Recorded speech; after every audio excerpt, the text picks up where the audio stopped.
ఎవరికి చెప్పుకుంటాయే గోదారి గట్టు మీద రామసులకనే కీ పెట్టి గింజుకున్న నీకు దొరకనే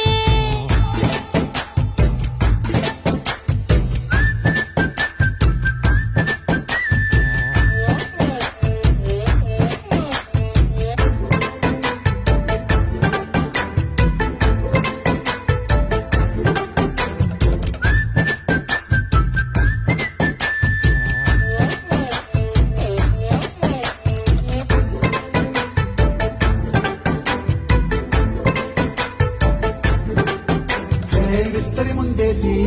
పస్తులు పెట్టావే తీపి వస్తువు చుట్టూ తిరిగే ఈగను చేశావే చీచీ సిగ్గలేని మొగుడు బాలండాయ్ గుయ్ గుయ్ గుయ్ గుయ్ అంటూ మీదికి రాకుండా వై వై వై గంపెడి పిల్లలతో ఇంటిని నింపావే